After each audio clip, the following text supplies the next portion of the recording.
good morning mga ka-green thumb. Update tayo sa ating mga gulay. Ayan, nakikita ninyo yung aming mga tinanim na mga pechay dito. Talaga naman, ayan, ang ganda-ganda na. Busy-busy kami pagka umaga. Ayan si tatay at panay din ang linis doon sa aming garden doon sa kabila. Yung graba. Ayan, tatay. Kinuha niya yung mga graba doon at nilagay dito sa aming harapan. Kita nyo naman yan. Ang bilis nila lumaki. Ang gaganda na. Ayan. Kung tutusin, pwede na to. O, diba? Kailan lang namin yan tinanim. Ngayon, ayan. Mapapakinabangan na natin.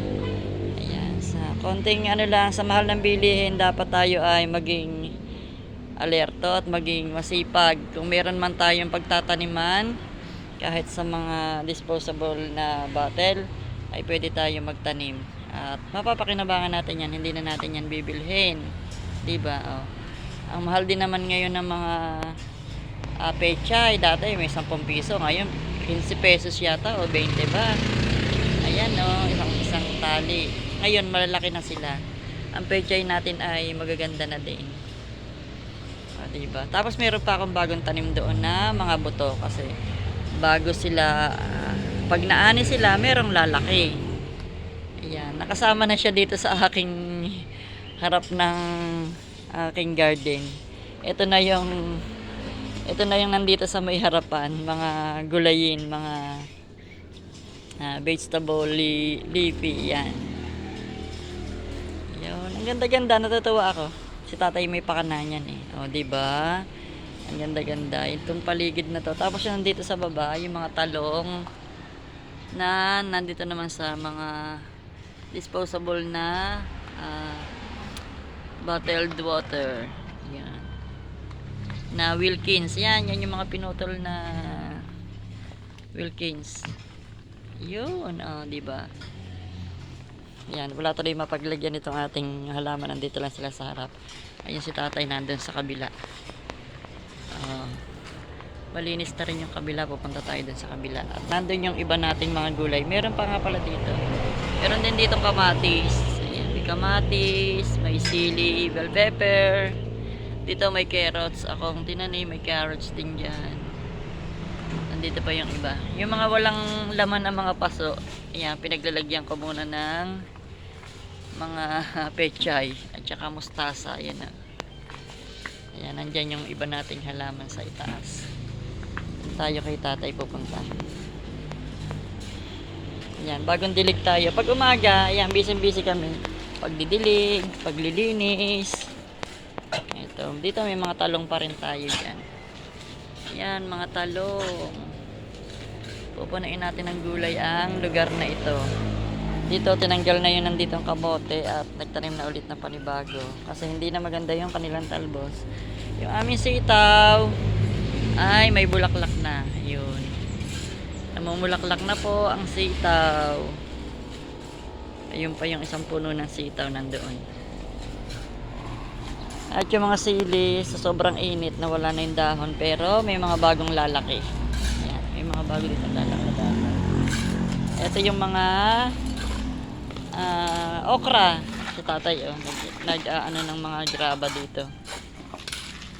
Tambak nila sa harap. Yan itong okra, malalaki na ang aming okra at mamumulaklak na din. Mapapakinabangan na din yan, mga okra na yan. Diba? Ayan, may bulaklak ang aming sitaw.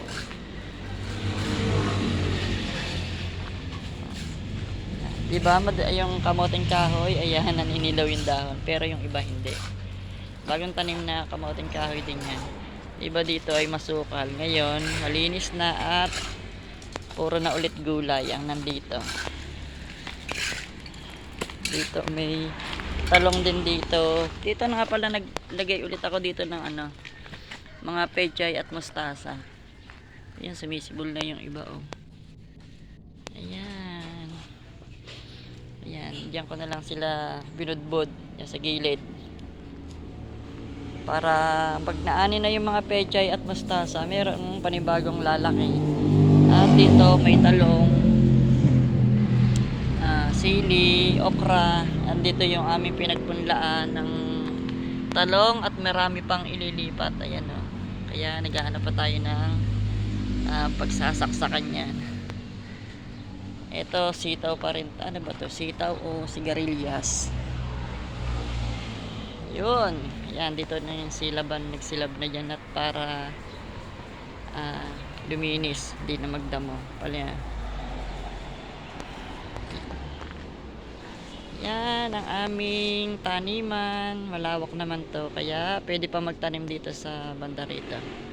Maglalagay lang tayo ng space. Kasi pag naglakihan ng mga talong, sisikip na dyan. Ayan, aming mga talong-talong. Ayan o. Andun yung aming kalabasa sa kabila. Dito tayo sa likot naman itong eh. Andito yung kalabasa. Yun, meron pa rin dito sitaw.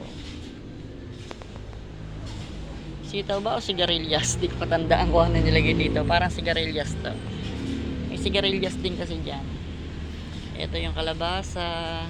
Maganda na yung ano niya, puno niya. Ay, nabali. Nabali ang dahon. Yan, kalabasa. Ayan pa, may kalabasa pa rin dito. Yun. Tapos may mga gabi ulit na nakatanim dyan. Dahil na-harvest na yung mga pubunga ng ating gabi. Ayan, nagtanim ulit ng panibago at malalaki na ulit. Meron na ulit tayong maluluto na laing pag naglakihan yan. Dami na rin yan pagka naglakihan. At ang dami niyang sibol, oh. Maliliit, oh.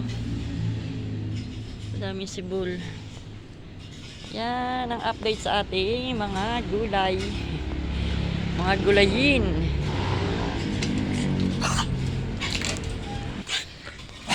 Sipag ni tatay, ah. Maluwang din tong taniman ng gulay na to. Yan, yun lamang for today's vlog. Aming taniman ng gulay at ang aming taniman ng mga sari-saring halaman.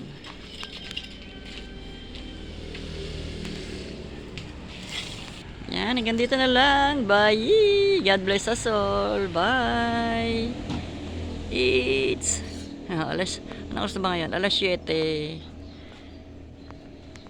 7:20 in the morning. Bye!